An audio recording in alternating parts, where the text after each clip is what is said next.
मराठी में पूरण पोली कहते हैं, अंग्रेजी में एक्स्ट्रा स्वीट ब्रेड कहते हैं। पूरण पोली, एक्स्ट्रा स्वीट ब्रेड। शब्दों में मत जाइए, खाने की चीजें खाते रहिए, हाँ, खाते रहिए। तब निवृत्तिनाथ की इच्छा हुई कि मुझे पूरण पोली खाना है। तब संत ज्ञानेश्वर महाराज ने अपने अग्नि चक्र को प्रज्वलित किया और वहां पर अग्नि चक्र प्रज्वलित करने से उनकी पीठ अग्नि के समान तप्त हो गई और उस पर मुक्ताबाई ने वे मांडे जिसे कहते हैं वे बनाए और फिर वहां पर उनका स्वाद लिया। अर्थात यह एक्स्ट्रा आपके अंदर ऊर्जा होती है अग्नि चक्र में, जो सीधे अनाहत चक्र के पीछे रीढ़ की हड्डी में ये होता है, रीढ़ की हड्डी में।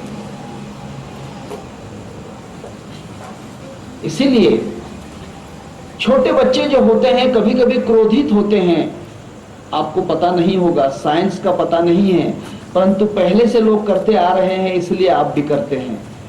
बच्चा खूब खूब रो रहा है, मुझे ये चाहिए वो चाहिए, उसकी अंदर की जो ज्वाला है वो शांत नहीं हो रही है, उसका अग्नि चक्र धीरे धीरे इंटरनली अग्नि चक्र उसका प्रज्वलित हो रहा है, अग्नि चक्र प्रज्वलित हो रहा है, परंतु आंसू निकलने के कारण वहां ऑटोमेटिकली ठंडा भी हो जाता है। आंसू के कारण, आंसू अगर ना निकलते तो वो बच्चा अपने अंदर से आग निकालने लग जाता, उसमें से अग्नि निकल सकती है। तब माता जी क्या करती है, उसकी पीठ के ऊपर हाथ फिराती है, कहती कि बेटा थोड़ा रुक जाओ, शांत हो जाओ, कोई बात नहीं मैं देती हूँ। उसके पीठ पर हाथ फिराने से उसके रीढ़ की हड्डी पर बैकबोन, स्पाइनल कॉर्ड जो होता है, स्पाइनल कॉर्ड जिसे बैकबोन होता है, बैकबोन में स्पाइनल कॉर्ड होता है जिसे मज्जा रज्जु कहते हैं, उसके ऊपर हाथ घुमाने से वो जो अग्नि है वो धीरे धीरे शीतल हो जाती है।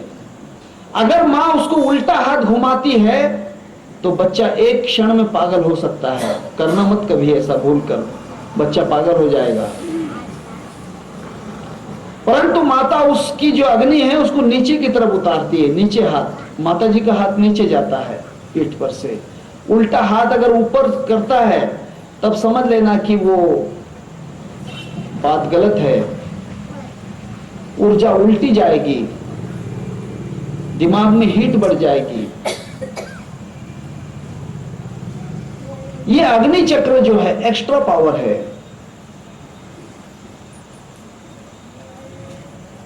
जिस प्रकार इंटरनेट जो होता है उसको शुरू करने के लिए सिर्फ मॉडेम की आवश्यकता नहीं, टेलीफोन की भी गरज होती है। टेलीफोन अगर ना हो तो इंटरनेट नहीं चलता, एक बात ख्याल कर लेना। तब यहां एक्स्ट्रा पावर जो है उसको कनेक्ट करने के लिए हमें अग्नि चक्र की आवश्यकता होती है। मार्ग जटिल नहीं है, आपको मैंने चक्रों के नाम बतलाए, इसका मतलब आप चक्र में मत पड़ना, बहुत आसान है। मैंने जो पहले साधना बतलाई है उस साधना को मुझसे पूछ लेना, उसके बाद ये साधना शुरू करना। फिर धीरे धीरे जैसे जैसे आपकी स्टेप बढ़ेगी वैसे वैसे साधना में परिवर्तन किया जाएगा। पहले अग्नि चक्र की ध्यान की आवश्यकता नहीं है, पहले आपको क्या करना है, आंखें बंद करना है, कमल मुद्रा करना है, सीधा बैठना है और नाभि के ऊपर लक्ष्य देना है और ओम जो है अपना मुंह बंद करके बोलना है।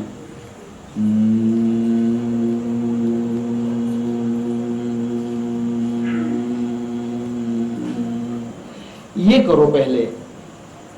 इसमें क्या होता है ये तो देखना है, इसके बाद क्या होता है। फिर धीरे धीरे आपको साधना, जैसे बाहर के संदेश रिसीव करने के संदेश आ जाएंगे, फिर अनहद चक्र की साधना करवाई जाएगी ताकि आपका संदेश आप किसी को दे सकें, कोई सिद्ध पुरुष को, देवी देवताओं को वो संदेश आप दे सकोगे। उसके बाद फिर संदेश अगर पूरे ब्रह्मांड में फैलाना है तो अग्नि चक्र की आवश्यकता है। अगर पूरे जगत में नहीं फैलाना चाहते हो तो कोई आवश्यकता नहीं है। अगर आपको जरूरत लगती हो, अगर आपको लगता हो कि पूरे जगत में मेरा संदेश पहुंचे, पूरे जगत के अंदर मेरा हुक्म चले, मैं जो कहूं वो पूरा जगत माने, अदली अदल चलावे, अदली की अदल चले, अदली का हुक्म चले, सब ही हुक्म हमारा। अगर सबके ऊपर हमारा हुक्म चलाना हो, सब ही हुक्म हमारा, तो फिर आपको अग्नि चक्र की आवश्यकता है, एक्स्ट्रा पावर की आवश्यकता है। अगर नहीं तो फिर इस चक्र के चक्कर में मत पड़ना, इस चक्र के चक्कर में नहीं पड़ना। फिर कुर्म नाड़ी के चक्कर में भी पड़ने की आवश्यकता नहीं, काकी मुद्रा जो है उसके भी चक्कर में पड़ने की आवश्यकता नहीं। सिर्फ अनाहत चक्र और नाभि कमल का मणिपुर चक्र, इसका संबंध रखना। और फिर ये जो सहस्त्र कमल दल है, इस चक्र के चक्कर में मत पड़ना। यहां तक भी अगर कर लिया तो मैं समझता हूं कि दुनिया को जीत जाओगे, दुनिया को जीत सकते हो। इसमें आपको अगर इसका चमत्कार देखना है इस चीज का, तो फिर किसी के भी सामने अगर जाओगे, 1 मिनट दिल के दिल में, जोर से नहीं करना। आई बात समझ में? अपने अंदर नाभि कमल है, उसके ऊपर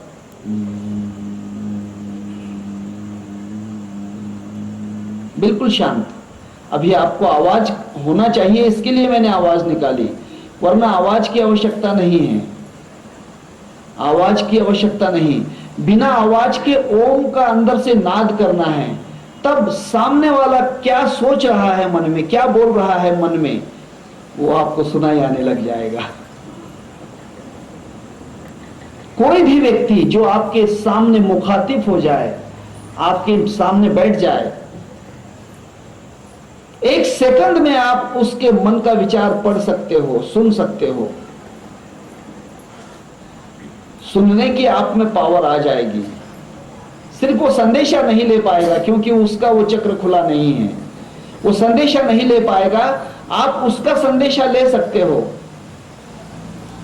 जैसे रेडियो गाने सुन सकता है, मतलब दूसरों के गाने सुना, स्टेशन से कैच कर सकता है, परंतु रेडियो अपनी बातें स्टेशन तक नहीं पहुंचा सकता। आप उसकी बात को अपने तरफ ले सकते हो, परंतु अपनी बात अनहद चक्र के द्वारा वहां तक नहीं पहुंचा पाओगे। अब बहुत से लोग साधु होते हैं, बहुत से साधु मन की बात पहचानते हैं। मन की बात पहचानने की सादी बात है, कोई बड़ी बात नहीं। 4-6 महीने तक नाभि कमल पे ध्यान किया, ओम का जाप कर लिया, फिर संदेशा पहुंचाने की आवश्यकता ही नहीं ना, संदेश देने की आवश्यकता नहीं है। हमें तो सिर्फ आपका मन जानना है, दूसरे क्या सोचते हैं, किस काम के लिए आए हैं, क्या होने वाला है, बस इतना जानने वाला फिर हो गया वो सिद्ध महात्मा। लोग उसको कहते आए सिद्ध बाबा आ गए, सिद्ध बाबा आ गए, क्योंकि उसने एक चक्र खोल लिया बेचारे ने, लेकिन वो संदेश नहीं दे पाएगा।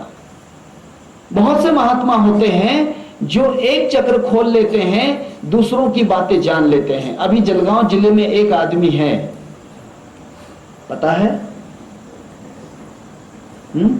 सेवादास महाराज, आपकी मन की हर बात को जान सकते हैं। दादाजी धूनी वाले के शिष्य हैं सेवादास महाराज, वे बात को जान सकते हैं। मैं उनसे बात किया हूं, वे अपनी बात को सुन सकते हैं, अपनी हर बात को सुन सकते हैं वो, क्योंकि उनका वो चक्र जागृत है। इसीलिए वो बैठे बैठे आपको बता सकते हैं कि आपके यहां पर ये हो रहा है, आपके वहां पर हो रहा है, ये बात है। अगर कोई शराबी कहीं दूर शराब पी ले तो वो उसके आने के पहले कह देगा कि उसने ये बात कर ली है, क्योंकि वो पीने वाला सोच लेता है कि बाबा के सामने कैसे जाऊं, मैंने तो शराब पी ली है। तब उसके मन का संदेश ये खींच लेते हैं, सुन लेते हैं। बहुत आसान है, 4-6 महीने में सिद्धता प्राप्त हो जाती है, परंतु पूरी सिद्धता सहस्त्र कमल तक करीब 3 साल लग जाएगा। 3 साल तक रहना पड़ेगा आपको ये साधना के लिए। परंतु मैंने आपसे पहले कहा कि ज्यादा बाहर लक्ष्य नहीं देना, किसी की तरफ लक्ष्य नहीं, धुन में धुन अपनी धुन, पराई धुन पाप न पुन। और अगर ये बात आप तक पहुंच जाए, आपको ये अवस्था प्राप्त हो जाए, तो ये चीजें जगत में चमत्कार करने के लिए नहीं होती। चमत्कार नहीं करना, ये चीजें अपने तक ही रखना। साधु संत महात्मा देवी देवता इनसे संदेश देने के लिए, लेने के लिए, कोई अच्छे काम के लिए ये बात करना, अच्छे काम के लिए। और एक जलगांव में सिद्ध पुरुष होके गए, 40 गांव में पाटना देवी के पास, जिनका काली मठ आज भी है, प्रणवानंद जी महाराज। अगर कोई 40 गांव रेलवे स्टेशन पर व्यक्ति आ जाए, वो जो सोच रहा है पहले वो यहाँ कह देते थे कि देखो फलाना व्यक्ति आ रहा है, और उसे वो सोच रहा है कि वहां बाबा के यहाँ कहाँ रहेंगे, उनके लिए रूम का बंदोबस्त कर देना।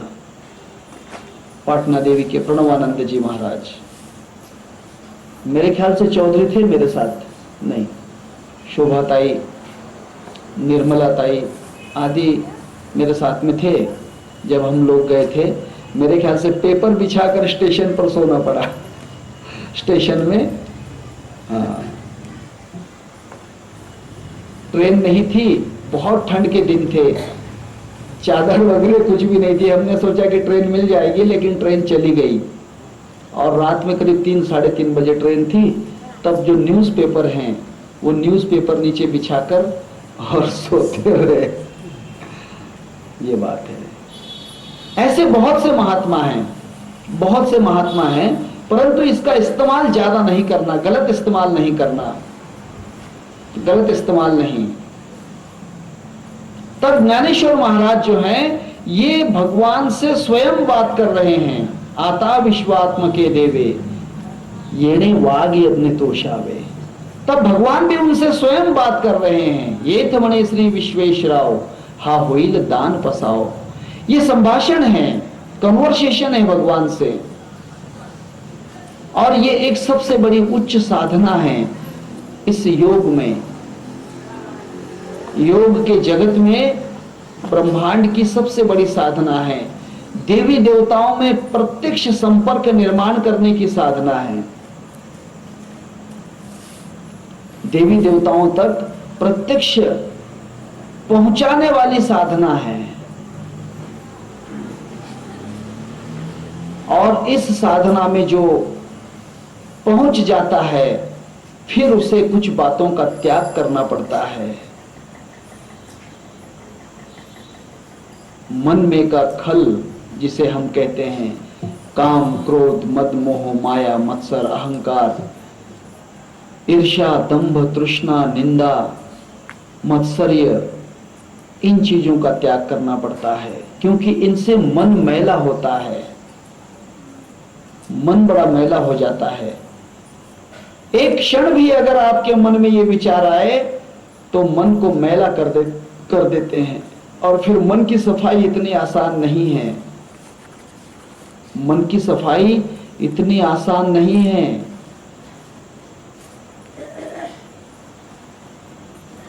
एक जगह बड़ा अच्छा पद है, हमारे कमलनाथ जी महाराज जानते हैं।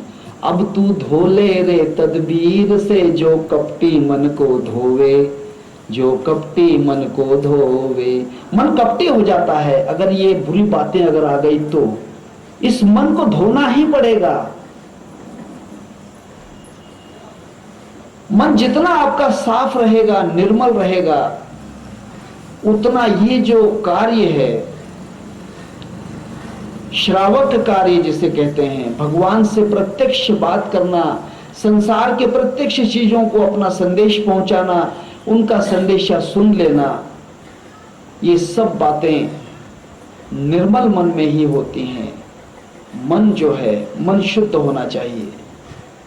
मन जितना शुद्ध रहेगा,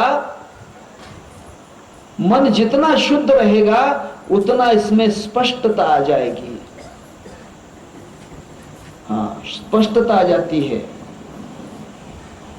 अगर स्पष्टता, एंटेना के ऊपर अगर कार्बन आ जाता है तो चित्र स्पष्ट नहीं दिखाई देते, टीवी के दिखते हैं। तब मैकेनिकल आता है, वो कहता है कि कोई बात नहीं, एंटेना नीचे उतारो और उस एंटेना का जितना भी कार्बन है, ऊपर लगी हुई मैल, उस मैल को वो सफा कर देता है, तब चित्र बिल्कुल क्लीन आ जाते हैं। कभी कभी तो केबल के ऊपर भी कार्बन आ जाता है, तब उसका जो मैकेनिकल होता है केबल मैन वहां आता है, उस केबल की तार को जरा सी छिलता है, साफ करता है और फिर जोड़ देता है। जरा भी कार्बन नहीं चलता, जरा भी कार्बन नहीं चलता। इसीलिए सबसे पहले अपने मन को उन 3 बीमारियों से धो डालना। 3 बीमारियां बड़ी खतरनाक हैं, काम, क्रोध और लोभ। कबीरदास ने बड़ा अच्छा कहा है, कामी क्रोधी लालची इनसे भक्ति नहीं होए, भक्ति करे कोई शूरमा जात वर्ण और कुल खोए। वासना में व्यक्ति इस चीज को नहीं प्राप्त कर सकता, 7 जन्म भी अगर भटके तो नहीं, उसको ये प्राप्त नहीं होगा। क्रोधी को ये कभी प्राप्त नहीं होगा और लालची को तो बिल्कुल ही नहीं होगा। पैसा कमाने लग जाएगा, वो कहेगा कि हाँ मैं तुम्हारे मन की बात बताता, फिर तो पूछो मत। बाबा के पास कैसे कैसे लोग आने लग जाते, बाबा तो मन की बात बताते हैं, बाबा तो मन की बात बताते हैं। हाँ, एक साधना और बतला देता हूं, अगर कर सको तो। ये साधना इसके लिए संबंधित नहीं है, ये साधना सट्टेबाज लोग जो होते हैं उनके संबंधित है, करना नहीं चाहिए। ये साधना उनके लिए है जो स्वप्न गति को जीतना चाहते हैं। स्वप्न का स्थान कंठ स्थान है, कंठ स्थान। इस कंठ स्थान के ऊपर अगर साधना की जाए, ओम की ही साधना है, ओम की ही साधना है। परंतु यह साधना कंठ कूप करके करना पड़ती है, गला ऊपर नहीं, गला नीचे की तरफ, और वही जाप।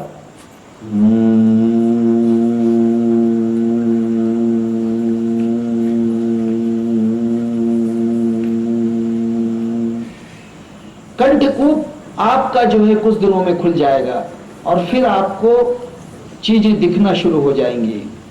आप कहां से आ रहे हैं, क्या कर रहे हैं, कहां जाएंगे, ये सब दिखने लग जाता है, दर्शन होना शुरू हो जाता है। और कंठकूप जब खुल गया तो फिर क्या आएगा, ओपन में क्या आएगा, क्लोज में क्या आएगा, ये भी दिखने लग जाता है। हाँ,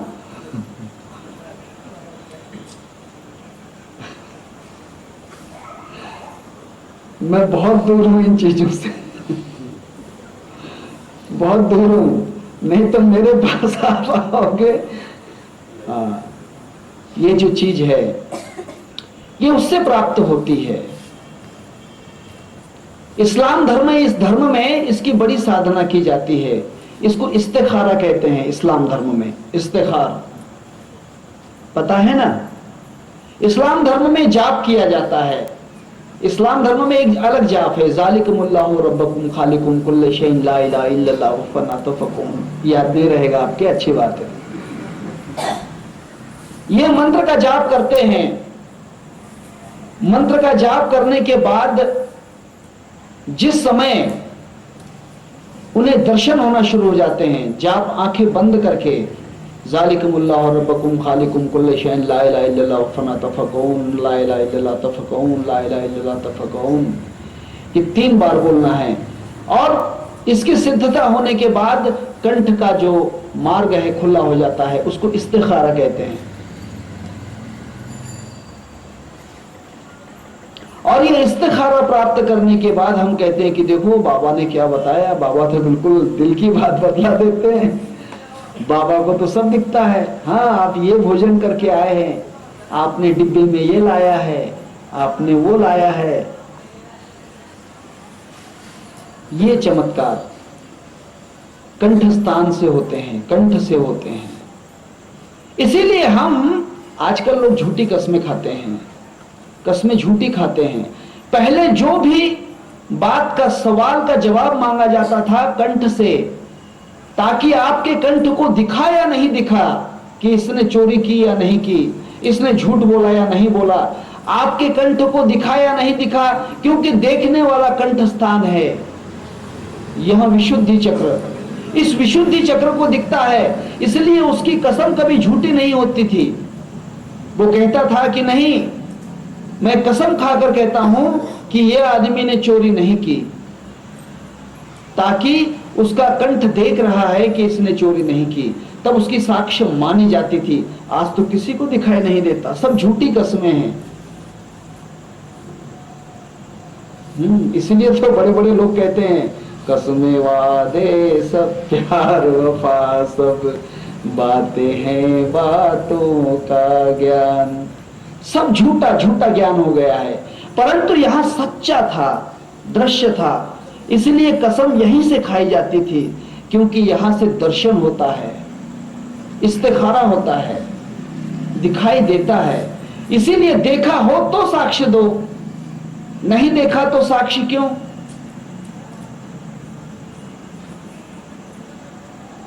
नामदेव महाराज ने एक जगह कसम खाई है।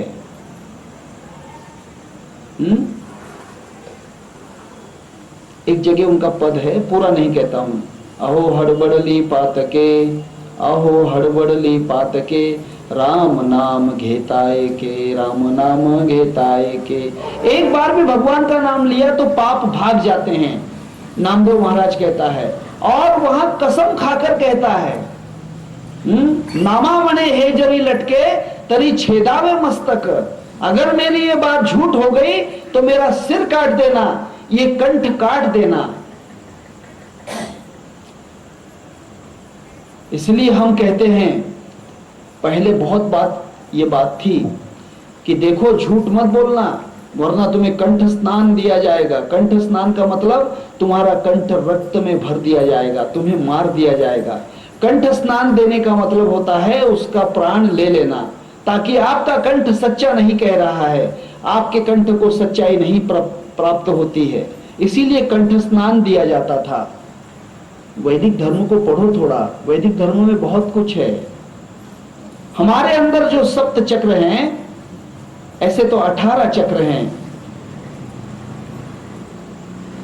उसमें के 4 चक्र जो हैं उनकी धारणा आपको नहीं आएगी, बहुत कठिन है। आलंब, निरालंब, परालंब और स्वालंब, ये 4 चक्र को छोड़ दीजिए, ये 4 चक्र आपके काम के नहीं। ये 4 चक्र जो होते हैं निराहारी लोगों के लिए होते हैं, जो अन्न भक्षण नहीं करते, बिना अन्न के भोजन के, जिन्होंने पंचकोश जीत लिए हैं। अन्नमय कोश, प्राणमय कोश, मनोमय कोश, आनंदमय कोश और विज्ञानमय कोश। इन कोश को जिसने जीत लिया है, पंचकोश होते हैं। ये पंचकोश के ऊपर जिसने ताबा कर लिया है, उसके लिए ये और आगे के 4 चक्र हैं। परंतु जो सामान्य योगी हैं, सामान्य जो साधक हैं, उनके लिए 14 चक्र मुख्य हैं। मूलाधार, स्वादिष्टान, मणिपुर, अनहद, विशुद्धि, आज्ञा, सहस्त्रार, औट, पीयूट, श्रीहाट, गोलाट, ललाट, भ्रमर गुफा और नीलबिंदु। ऐसे 14 चक्र आपके लिए हैं, 4 चक्र आपके लिए नहीं, क्योंकि आप उसमें प्रवेश नहीं कर पाओगे। जो भोजन करेगा वो उसमें नहीं प्रवेश कर सकता, उस चक्र पे उसकी कमांड नहीं हो सकती, कमांड नहीं हो सकती। और इन 4 चक्रों के ऊपर जिसकी कमांड हो गई, किसी किसी की होती है, सबकी नहीं, फिर वो हवा पे चल सकता है। तिब्बत में एक सिद्ध पुरुष थे जिसने ये 4 चक्र जीते थे, और वहां हवा में उड़कर बताता था, हवा में चलकर बता सकता था। पैदल चलना, उड़ना नहीं, पैदल चलना हवा में। मिलरेपा नाम था उनका, मिलरेपा। बहुत बड़े सिद्ध पुरुष हो गए और इतने सिद्ध हुए कि उन्होंने इन 4 चक्रों को जीत लिया। आलंब, निरालंब, परालंब और स्वालंब। स्वालंब चक्र पर आधारित होने के कारण फिर वहां कहीं भी गति कर सकते हैं, आसमान में भी चल सकते हैं, धरती के भीतर भी जा सकते हैं, कितनी भी गहराई में। आपको मालूम है भगवान श्री कृष्ण परमात्मा ने, उनके 6 भाई थे जो कंस ने पहले, उनके जन्म के पहले मार दिए, देवकी के 6 पुत्र, उनको पाताल में जाकर, बलि राजा के पाताल से, जो 7वां पाताल था, रसातल जिसे कहते हैं, उस सप्त पाताल के भीतर जाकर उनके 6 भाइयों को लेकर आया कृष्ण, क्योंकि ये स्वालंब सिद्धि है, स्वालंब ताकत है। समंदर के भीतर गया श्री कृष्ण परमात्मा, और गुरु का पुत्र जो था, पता है, सांदीपनी ऋषि का पुत्र समंदर के भीतर उसे जीवित करके ले आया। यह स्वावलंबता की सिद्धि है, इसके चक्कर में आप नहीं पड़ना। इसके लिए पंचकोश पूरे जीतना पड़ते हैं। पंचकोश में जब आपका पूरा तागा आप जीत जाओगे, ताबा हो जाएगा, तब आप ये सिद्धि प्राप्त कर सकते हो। परंतु इन सिद्धियों के चक्कर में न पड़ते हुए जो अपनी सामान्य बातें हैं वे आप कर सकते हो। हाँ, इन सिद्धियों से आप और कुछ भी कर सकते हो, और आगे आप जितनी भी ताकत है वे ताकतें आप प्राप्त कर सकते हो। और दूसरे जो चक्र हैं देह के अंदर, उन चक्रों से पानी पर चलना, अग्नि पर चलना, अग्नि को खा जाना, ये चीजें आप बना सकते हो, अपने अंदर ये शक्तियां प्राप्त कर सकते हो। परंतु वे दूसरे चक्र हैं जिसकी विवेचना मैं यहां नहीं करूंगा। पातंजल योग दर्शन का जब कभी प्रवचन होगा उस समय मैं आपसे बात करूंगा। अभी पसायदान के ऊपर ही है। आप कहेंगे कि महाराज कल के दिन आपने कहा था कि आचरण के विषय में आप बोलने वाले थे, मुझे क्षमा करना, मैं आचरण के विषय में बोलूंगा तो सब तरफ आंसुओं की बरसात हो जाएगी, पहले ही बरसात आ रही है। हाँ, इसलिए मैंने वो विषय हटा दिया, क्योंकि अच्छा नहीं है। मैं नहीं चाहता कि मेरे प्रवचन से किसी के दिल को बुरा लगे। मेरा इतना ही कहना है कि आचरण ऐसा करो कि जिस पर कोई भी अपने पर उंगली न उठाए। आचरण ऐसा करो, बात कहो ऐसी कोई न बोले झूठ, और छांव बैठो ऐसी जो कोई न बोले उठ। जीवन का ऐसा आचरण करो कि जिस जीवन के आचरण का लोग भी आचरण करने लग जाएं। आपके आचरण पर लोग आचरण करें, ऐसा आचरण करो। ऐसा आचरण मत करो कि लोग आप पर कुछ हंसी उड़ा दें। मैं इसके विषय में ज्यादा नहीं करूंगा। तब मन मैला नहीं होना चाहिए। मन में थोड़ा भी मैल अगर आया तो दिख जाता है, क्योंकि मन बड़ा ही पारदर्शक है। मन शुद्ध है, सबसे शुद्ध मन है। मन इतना शुद्ध है दुनिया में, इसीलिए तो मन की दौड़ है। जितना शुद्ध पेट्रोल होगा उतनी ताकत ज्यादा रहती है। जितना अशुद्ध ईंधन होगा, फ्यूल जिसे हम कहते हैं, ईंधन, जो पेट्रोल निकलता है उस पेट्रोल से सबसे हल्का ईंधन जो होता है घासलेट, वही उसी कुएं से निकलता है। हल्का ईंधन रहता है, घासलेट होता है। फिर उससे भी थोड़ा हल्का जो होता है वह डीजल होता है। डीजल और घासलेट से बढ़कर जो ईंधन है वह पेट्रोल है। उसमें भी एक सुपर पेट्रोल होता है जिससे हवाई जहाज चलते हैं। हवाई जहाज चलते हैं जो करीब 2000 रुपए लीटर है। 2000 रुपए लीटर है। भारत में क्या होगा मुझे नहीं मालूम, मैं इंटरनेशनल की बात कर रहा हूं। भारत में क्या है मुझे पता नहीं। और वह इतना पावरफुल होता है क्योंकि वो अति शुद्ध पेट्रोल होता है। वहां पेट्रोल बड़ा ही शुद्ध होता है। हवाई जहाज में इतनी ऊर्जा निर्माण कर देता है कि हवाई जहाज आसमान में उड़ने लग जाता है। जीवन की सब ऊर्जाओं में बड़ी ताकत है मन की ऊर्जा की। हाँ, मन की ताकत सबसे बड़ी ताकत है। मन में इतनी शक्ति है, इतनी ताकत है, परंतु जिसका मन मैला है, अशुद्ध हो गया है, मिलावट हो गई है, पेट्रोल में घासलेट मिलाने लग गए, पेट्रोल में और कुछ दूसरे केमिकल मिलाने लग गए, तो पेट्रोल की ताकत कम हो जाती है। फिर वही पेट्रोल उस वाहनों का नुकसान करता है। कार्बोरेटर खराब हो जाते हैं, इंजन जाम हो जाता है, कहीं कहीं ब्लॉक पिस्टन खलास हो जाते हैं, ब्लॉक पिस्टन भी खराब हो जाते हैं। कभी कभी इंजन जाम हो जाता है, उतारना पड़ता है। कभी कभी साइलेंसर इतना भर जाता है कि गाड़ी आगे जाती नहीं, ब्लॉक पिस्टन के जो रिंग्स होते हैं उनमें गैप पड़ जाता है, क्योंकि ईंधन शुद्ध नहीं। ऐसा ही जीवन में जिसका मन रूपी ईंधन शुद्ध नहीं है, क्योंकि मन के ईंधन से पूरा ये शरीर चल रहा है। आपको क्या लगता है, अगर आपका एक हिस्सा मन निकाल लिया तो आप पत्थर हैं, आप पत्थर हैं। मैं आपको एक और चमत्कारिक बात कहता हूं, करना नहीं है, सिखाऊंगा नहीं, सीखना भी नहीं है। हाँ, जिसे हिप्नोटाइजिंग बोलते हैं, पता है?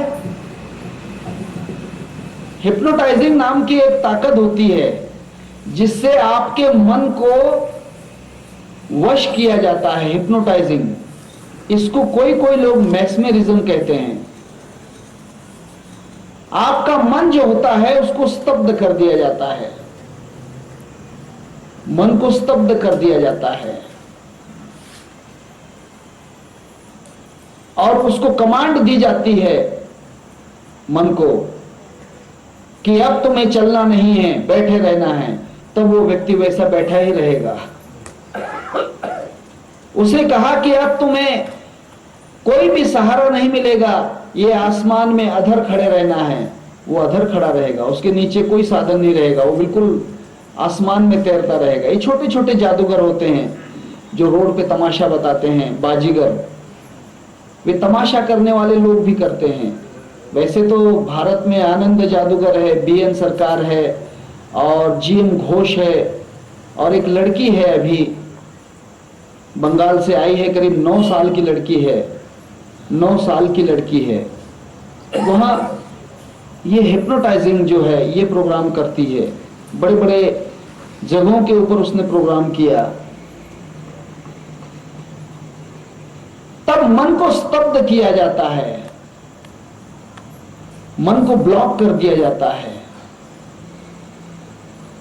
क्योंकि मन ईंधन है पूरे शरीर को चलाने के लिए। अगर मन काम नहीं कर रहा है तो गया काम से। बहुत से साइकिक पेशेंट होते हैं, उसे मानसिक रोगी कहते हैं। मानसिक मतलब मन के रोगी, समझते हो? साइकिक पेशेंट बहुत हैं प्रकार की बीमारियां, करीब 943 प्रकार की मानस बीमारियां होती हैं। 943 आज तक खोज मिला है, जो 943, और इसके भी आगे हो सकती हैं, जिसमें से बड़े से बड़ी 2 बीमारियां हैं। एक फोबिया नाम की बीमारी होती है, दूसरी हिस्टेरिया नाम की बीमारी होती है मन की। फोबिया में क्या होता है कि मन बार बार उसी चीज को याद करके फिर शरीर का पूरा काम बिगड़ जाता है। जैसे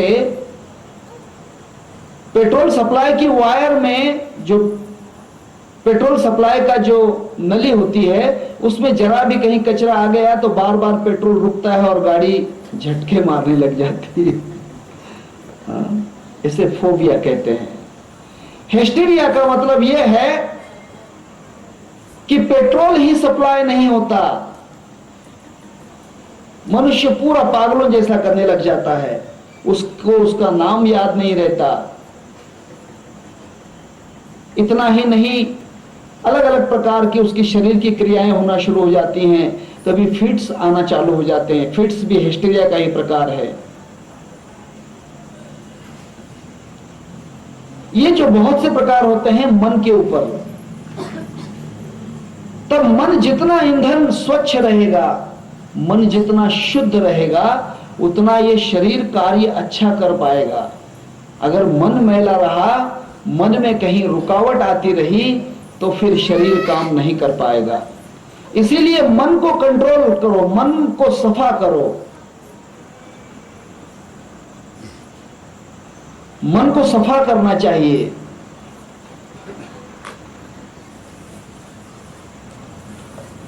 और मन जिसका सफा रहता है, मन जिसका सफा रहता है, उसके अंदर हर चीज की, हर साधना की सफलता है।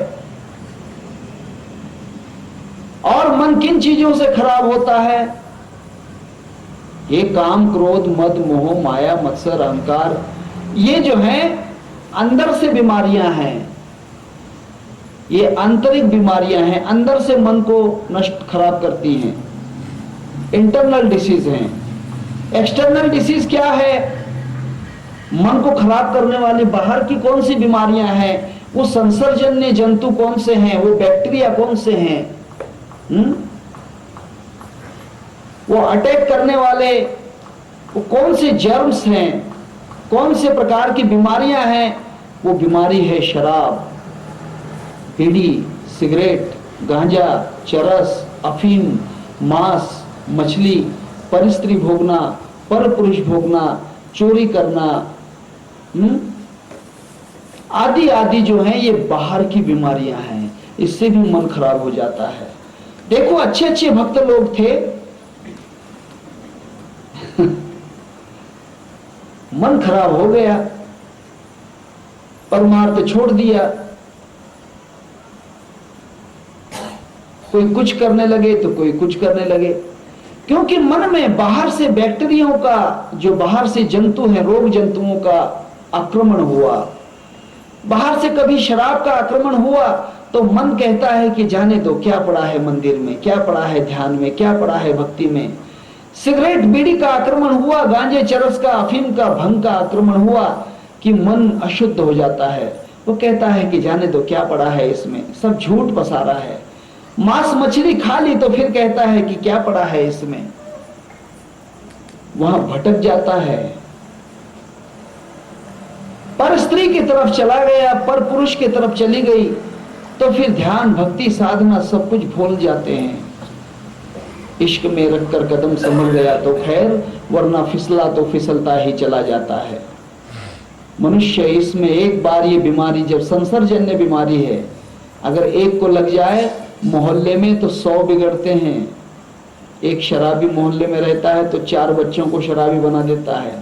एक सिगरेट वाला, बीड़ी वाला, एक सिगरेट खुद पीता है तो 50 लोगों को सिगरेट की बीमारियां लगा देता है, क्योंकि वो 10% अंदर रखता है, 90% बाहर छोड़ता है। समझता है आपको? उसका 90% जो धुआं होता है दूसरे लोगों को मिलता है, और वो धुआं भी दूषित होता है, उसके शरीर की बीमारियां लेकर बाहर। वो जो धुआं खींचता है वो तो शुद्ध है, अग्नि में धुलकर आता है, लेकिन जो बाहर छोड़ता है वो बीमारियों के साथ में आता है।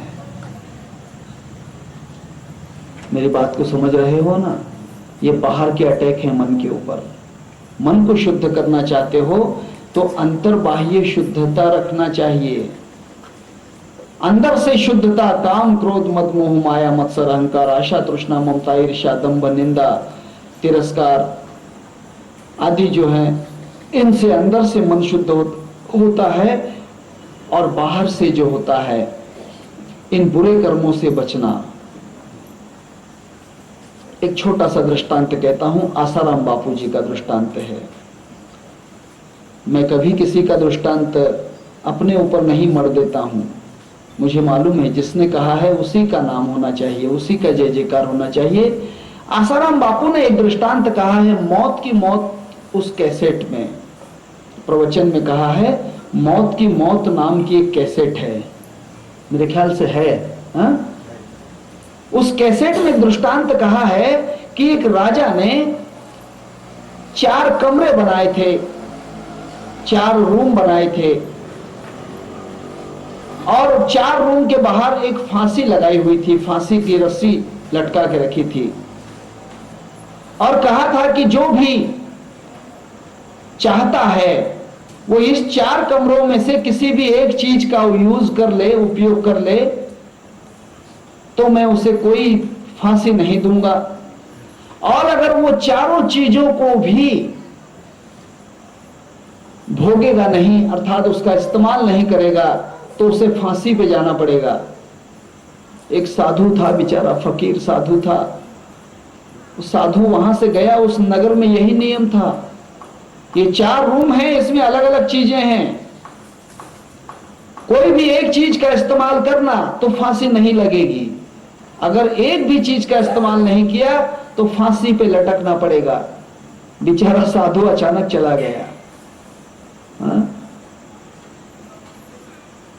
साधु गया, उसने कहा कि बड़ी नौबत है, ये चीजों का इस्तेमाल करो तो भी ठीक और नहीं करो तो फांसी पे, करता हूं तो साधुत्व नष्ट होता है, क्या करूं क्या करूं।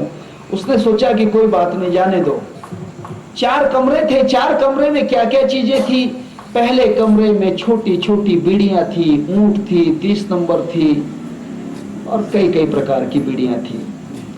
कैवेंडर था, 4 स्क्वायर था, 4 मीनार था, हनी ड्यू था, कूल था, ऐसे सिगरेट थे। दूसरे कमरे में गांजा, चरस, अफीम, भांग थी। तीसरे कमरे में मांस, मछली और शराब थी और चौथे कमरे में वेश्याएं थी, सुंदर सुंदर वेश्याएं। साधु ने सोचा कि भाई मैं तो साधु हूं, परंतु राजा का कहना है कि फांसी से बचना है। आसाराम जी कहते, मैं नहीं कह रहा हूं। फांसी से बचना है तो कोई भी एक चीज का इस्तेमाल करना है। उसने कहा कि छोटी से छोटी, हल्की से हल्की चीज है, शायद 3-4 पैसे में आती होगी। पहले तो 5 पैसे में बीड़ी का बंडल आता था, अब महंगा हो गया होगा, मुझे मालूम नहीं। कितने का आता है भाई बीड़ी बंडल कितने का आता है, कोई बताओ? 5 रुपए का।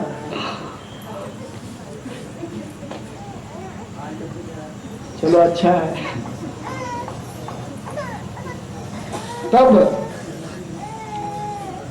मैंने इसलिए पूछा कि पहले आप दुकानदार हो या खरीदार हो?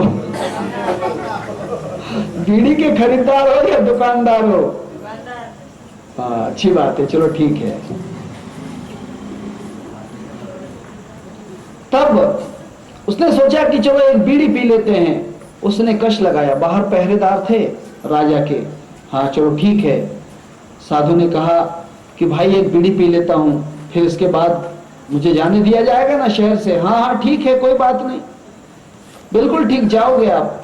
एक बीड़ी पी लिया। उसने सोचा कि बीड़ी में तो कोई खास आनंद नहीं आ रहा, ये बीड़ी तो 1-1.5 पैसे की बीड़ी है, क्या इससे भी बढ़कर ये चीज हो सकती है? उसने हाथ में 4 मीनार ले ली। उसने कहा कि वाह, इसमें थोड़ा सा सुगंध अलग है, धुआं थोड़ा सा अलग है। फिर फिल्टर सिगरेट देखी, कूल वगैरह, 4 स्क्वायर आदि देखी। अरे ये तो फिल्टर है, हो सकता है कि ये बड़ी छनी हुई अच्छी होगी, उसको भी पी लिया। सब प्रकार की जितनी सिगरेटें, जितनी बीड़ियां थी, सबका टेस्ट ले लिया। उसने कहा कि बादशाह जो हैं तो ये चीजें रखी हैं, शायद ये हल्की चीजें होंगी, इससे थोड़ी बढ़कर चीजें तो हैं, वो बड़ी अच्छी दिखती हैं। उसने थोड़ा गांजे का, चरस का दम मार दिया। उसने कहा कि हाँ, इसमें जरा सा दम है भाई, इसमें थोड़ा सा दम है। हाँ। फिर थोड़ा सा भंग खा लिया, अफीम थोड़ा सा जीभ पर लगा लिया। उसने कहा कि नशा तो आ रहा है, परंतु पूरी दुनिया शराब पीती है। देखो आदमी एक छोटी सी गलती करता है तो कहां तक पहुंचता है। उसने कहा कि पूरे लोग तो ये गांजा, चरस, बीड़ी ये तो कम पीते हैं, लेकिन शराबी लोग बहुत हैं, शराबी बहुत हैं। गवर्नमेंट भी शराब का परमिट देने के लिए 25-25 लाख रुपए लेती है, जबकि पान टपरी खोलने के लिए तो 5,000 भी नहीं मांगती। पान टपरी पे बीड़ी सिगरेट मिलती है। ये तो हल्की चीजें हैं। हाँ, शराब बड़ी काम की होगी, इसलिए तो 25 लाख रुपए गवर्नमेंट मांगती है, 25 लाख 30 लाख परमिट के लिए। कभी कभी तो अंदर से लेना है तो 50-50 लाख रुपए तक देना पड़ते हैं। जरूर काम की होना चाहिए। वाह, वो गया, उसने एक पेग मारा। उसने कहा कि वाह वाह, बड़ी अच्छी बात है, स्वादिष्ट है, सुगंधित है। उसने कहा कि ये कमाल है, ये जब ठीक है तो ये बाजा बजाने वाले की कैसी होगी? ये जो बाजा बजा रहा है, बैक पाइपर जो है विस्की, ये कैसी होगी? उसने बैक पाइपर देखा पी के, वाह ये तो बड़ा अच्छा है। फिर उसने कहा कि वाह, इसमें तो घोड़े दौड़ रहे हैं, ये तो ब्लैक हॉर्स है, ब्लैक हॉर्स नाम की ये तो बैंडी है। विस्की है, ब्रांडी है, ब्लैक हॉर्स पिया। उसने कहा वाह, ये तो बहुत अच्छी चीज है। उसने कहा कि दुनिया रमती है इसमें, इसके लिए इसको रम कहते हैं। उसने कहा कि एक रम में क्या पड़ा है, इसमें तो 3 एक्स हैं, 3x रम, वाह ये बड़ी अच्छी होना चाहिए। उसने 3x रम मार दिया। फिर कहा कि डॉक्टर लोग भी कहते हैं कि ब्रांडी पिया करो, दमा आदि हो तो, डॉक्टर लोग सलाह देते हैं, है ना। डॉक्टर भी कहते हैं कि एक हाथ तेग मार लिया करो, अच्छी नींद आ जाएगी, दमे का कोई प्रॉब्लम नहीं रहेगा, अस्थमा का थोड़ा आराम रहेगा। इसीलिए मेरे ख्याल से आराम की चीज जो है तो ब्रांडी है। आखिरी घूंट ब्रांडी का लिया। उसने कहा कि बड़ी अच्छी बात है। बादशाह ने तो सब चीजें अच्छी लगती, नशा बढ़ गया। उसने कहा कि भाई अब भूख भी लगी है, क्या है, घास फूस खाने वाले भी कोई रहते हैं। राजा तो वो होते हैं जो जंगल में शेर करते रहते हैं, शिकार करते हैं। घास फूस खाने वाले तो हाथी बैल तो यूं ही उसके गुलाम होते हैं। मैं कब से घास फूस खा रहा था, शाकाहार कर रहा था, मैं शाकाहार कर रहा था। मैं तो घास फूस खाने वाला हाथी घोड़ा था, बैल था मैं, अब तो मैं शेर बनूंगा। उसने मांस खा लिया, मछली खा ली, अंडे खा लिए, ये खा लिया, वो खा लिया, हंडी खा ली, हंडी में मुंडी डाल दी।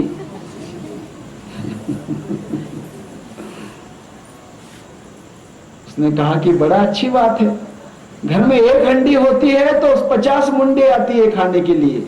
अर्थात घर में छोटा सा बर्तन जब भोजन बनाया जाता है, यहाँ तो अकेले आदमी के लिए हंडी है। चलो बादशाह की बड़ी अच्छी मेहरबानी है। उसने कहा लिया, जब खा लिया हंडी तो कहाँ है रंडी। मेरी बात का बुरा मत मानना। हाँ, पी लिया ब्रांडी, खा लिया हंडी, तो अब चाहिए रंडी।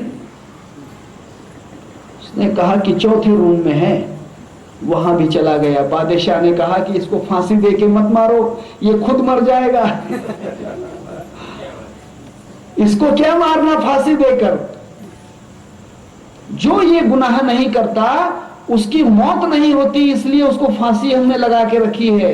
परंतु जो ये चीजें खाते हैं, पीते हैं, रंडीबाजी करते हैं, ब्रांडी पीते हैं, गांजा चरस अफीम पीते हैं, बीड़ी सिगरेट पीते हैं, वो तो यूं ही मरते हैं। उनके लिए फांसी की जरूरत क्या है, कोई फांसी की आवश्यकता नहीं, वो खुद मर जाएंगे। आसाराम बापू कहते हैं जिसको मरना है खुद, वो इन चीजों में चला जाए। मन को अशुद्ध करने वाली यही चीजें हैं, मन को अशुद्ध करने वाली, साधनाओं को नष्ट करने वाली यही चीजें हैं। भक्ति में विघ्न लाने वाली यही चीजें हैं। अगर घर में इन चीजों का इस्तेमाल होता हो तो बंद कर दो, बंद कर दो इन चीजों को। कोई भी अगर करता हो तो उसको समझाओ, ये चीजें अच्छी नहीं होती हैं, मन खराब होता है, मन की साधना नष्ट हो जाती है। और इसके लिए जो साधना है, बाहर से अटैक होने वाले जो इंसेक्ट हैं, जंतु हैं, वे जंतु ये बाहर की चीजें हैं। और अंदर की जो बीमारियां हैं, काम क्रोध मद मोह माया मत्सर अहंकार आशा तृष्णा ममता ईर्ष्या दंभ मत्सर, ये जो हैं ये सब अंदर की खोखला करने वाली बीमारियां हैं। जो इनसे अंतर्बाह्य शुचिता रखता है, अंदर और बाहर मन को इनमें डूबने नहीं देता, स्पर्श ही नहीं करने देता, वह मुनि है, वह योगी है, वह साधु है। तब ये जो साधना करना चाहते हो तो पहले अब तू धोले रे तदबीर से, जो कपटी मन को धोवे, जो कपटी मन को धोवे। इस मन को धो लेना। मन को धोने का मतलब जितने भी मैल हैं मन में भरे हुए, उनको सबको हटा देना। पकड़ कर इश्क की झाड़ू सफा कर, हिज्र ए दिल को पकड़ कर इश्क की झाड़ू सफा कर, हिज्र ए दिल को। दुई की धूल को लेकर मुसल्ले पर उड़ाता जा, अगर है शौक मिलने का तो हरदम लो लगाता जा। परमात्मा से अगर प्रेम करना चाहते हो,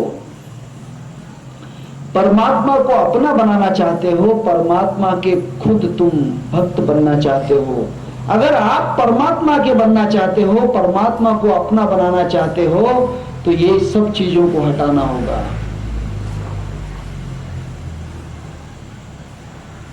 इन सब को हटाना पड़ेगा। और इन चीजों को जब तक नहीं हटेगा, जब तक योग साधना में अर्थात ब्रह्म साक्षात्कार में आपको मदद मिलना मुश्किल है। मदद मिलना बड़ा ही कठिन है। फिर वहां पर बहुत से लोग कहते हैं कि हमने गुरु के पास गए थे, लेकिन आप कहते हैं कि हमको ये अनुभव आया, हमें तो अब तक नहीं आया। हमको तो अभी तक नहीं आया। आप कहते हैं हमारा ध्यान लगता, हमारा तो अभी तक नहीं लगा। आप कहते हैं कि मेरा ऐसा हो गया, मुझे ये दिखाई दिया, मुझे वो दिखाई दिया। भाई मेरे, उसमें गुरु का दोष नहीं है। गुरु का दोष नहीं है, गलती है तेरे हिसाब में, सतगुरु का दोष नहीं है, सतगुरु का दोष नहीं है। तो गलतियां खुद कर रहा है और गुरु को दोष दे रहा है।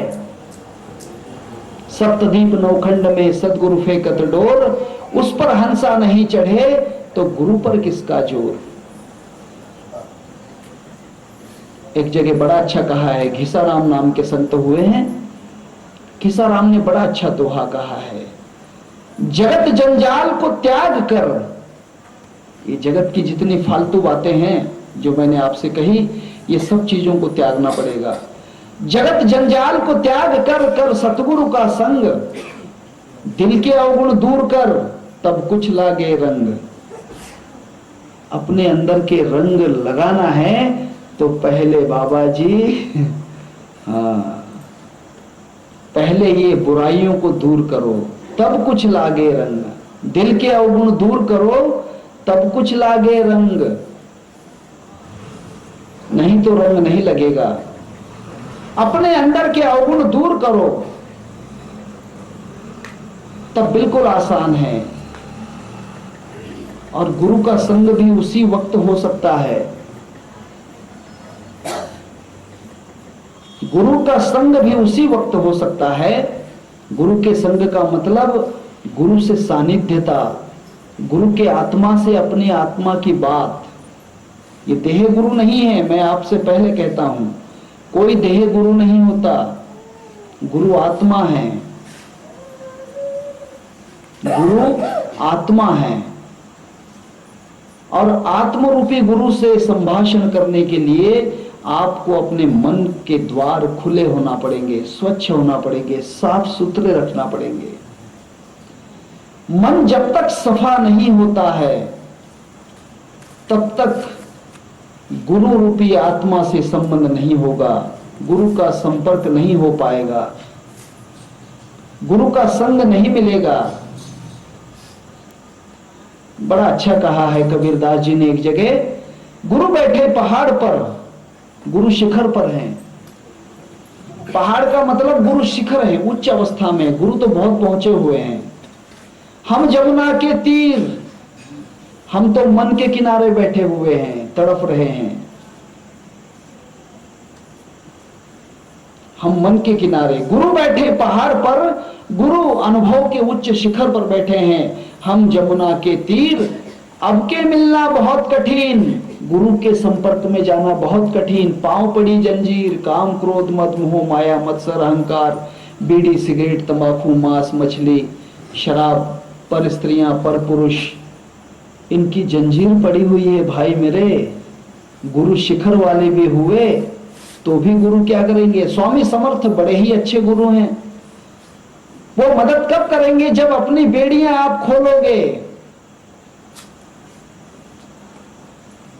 अगर आप उन बेड़ियों में बंधे हुए जकड़े हुए हो तो गुरु कुछ नहीं करेगा, क्योंकि गुरु उच्च शिखर पर है और आप जमुना के जल में बह रहे हो। जमुना के जल में बह रहे हो, जमुना का मतलब इस संसार के धारा में बह रहे हो, तब गुरु का संपर्क नहीं होता, गुरु का सानिध्य मुश्किल होता है। इन चीजों को हटा दो। ये जमुना कहीं गंगा में मिल जाए, ये जमुना कहीं ज्ञान की गंगा में मिल जाए और इसमें आकर सरस्वती कहीं अपना संपर्क स्थापित कर दे। जिस धारा में आप बह रहे हैं, आपके जीवन की धारा ज्ञान की धारा में मिल जाना चाहिए। इसलिए तो ज्ञानेश्वर महाराज ने ज्ञानेश्वरी में कहा है, जे ज्ञान जयाचे हाथी तोची समर्थ मुक्ति, जैसे सतमुख संपत्ति स्वर्गीचिए। वही त्रिवेणी संगम है। आपके जीवन की धारा ज्ञान की धारा में मिल जाना चाहिए। ज्ञान की धारा में मिलने का मतलब ज्ञान सुनना नहीं, उस धारा के साथ बहना है। त्रिवेणी संगम में जब प्रयाग में अर्थात इलाहाबाद में जब त्रिवेणी संगम होता है तो यमुना एक तरफ पूर्व में बहेगी और जमुना जो गंगा है पश्चिम में बहेगी और सरस्वती उत्तर में बहेगी। ऐसा नहीं है, एक साथ में बहना है, एक साथ में चलना है, ज्ञान के साथ चलना है, एक धारा में बहना है। हमारे जीवन में, हमारे जीवन का जो प्रवाह है, हमारे जीवन का जो आचरण है, वह ज्ञान की धार में चलना चाहिए, ज्ञान की धार में मिल जाना चाहिए। ज्ञान में जो कहा है उसको छोड़कर नहीं चलना चाहिए।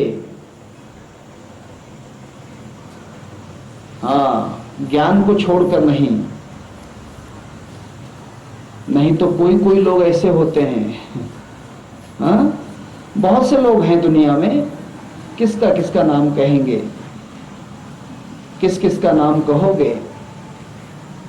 इस संसार में इतने लोग हैं जो ज्ञान की धारा को छोड़ देते हैं और अपने जीवन की धारा को अलग कर देते हैं, ज्ञान का त्याग कर देते हैं,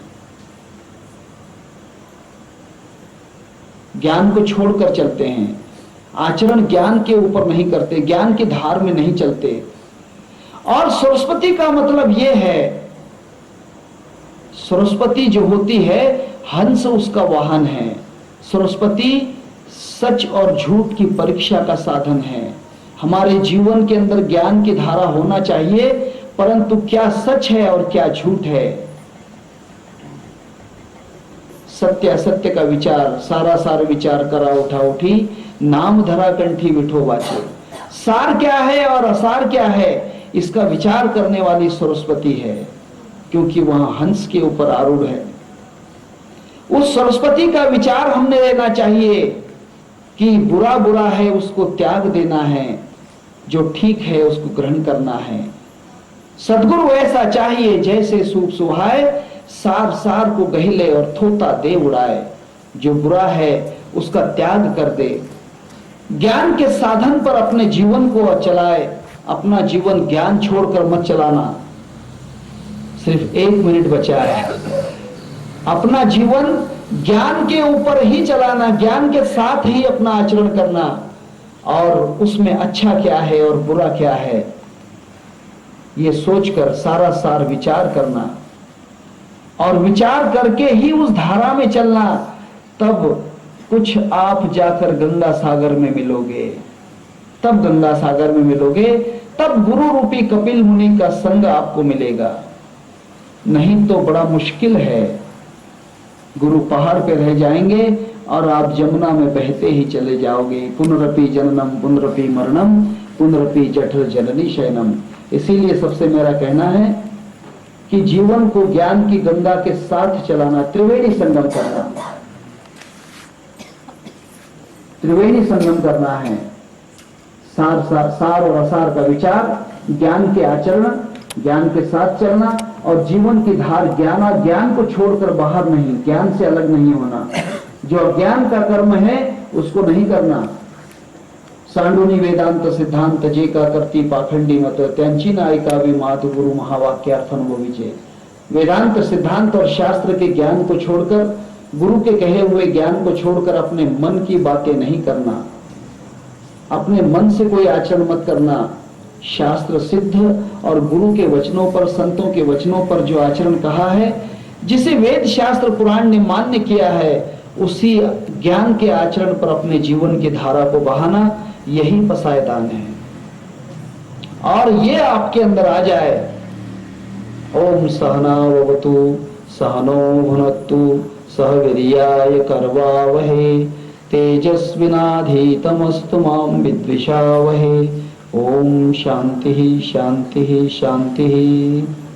ओम सर्वे भवन्तु सुखिनः, सर्वे सन्तु निरामया, सर्वे भद्राणि पश्यन्तु मा कश्चित् दुःखाप्नुयात्। ओम शांति शांति शांति। पुंडलीक वरदा हरि विठ्ठल, श्री ज्ञानदेव तुकाराम, सद्गुरुनाथ महाराज की जय, गोपाल कृष्ण भगवान की जय, श्री संत ज्ञानेश्वर महाराज की जय, श्रावण महीने के सत्संग की जय, पसायदान की जय, आप सब की जय।